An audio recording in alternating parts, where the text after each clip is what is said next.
আপনি কি জানেন কোরিয়ান প্রোডাক্টও যে নকল পাওয়া যায়? জি, আপনি ঠিকই শুনেছেন। ভাইরাল এই এক্সিস ওয়াই এর প্রচুর নকল প্রোডাক্ট পাওয়া যায়। আসল এবং নকল প্রোডাক্ট বোঝার জন্য আজকে একটা গোপন ট্রিক শেয়ার করছি, যা এই এক্সিস ওয়াই এর মূল উপাদান একমাত্র নাইসিনামাইডে পাওয়া যায়। প্রোডাক্ট আসল নাকি নকল এটি বোঝার জন্য আমার হাতে দেখতে পাচ্ছেন তিনটি এক্সিস ওয়াই আছে। এর মধ্যে একটি হচ্ছে আসল, বাকি দুটি হচ্ছে নকল প্রোডাক্ট। এবার আসুন প্রোডাক্টগুলো আমরা চেক করে দেখি।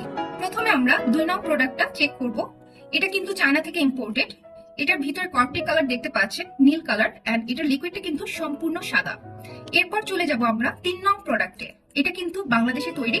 ওকে, এটা সম্পূর্ণ সাদা কালার দেখতেই পাচ্ছেন আপনারা। ওকে, এরপর চলে যাব আমরা 1 নং প্রোডাক্টে। চলুন দেখি এটার ভিতরের কালারটি। এটার ভিতরে কিন্তু হচ্ছে হালকা হলুদ কালারের মতো। পার্থক্যটা কিন্তু এখানেই। এখন পর্যন্ত যতগুলো মাস্টার কপি বা চায়না কপি বাজারে এসেছে, তারা সবকিছুই কপি করেছে।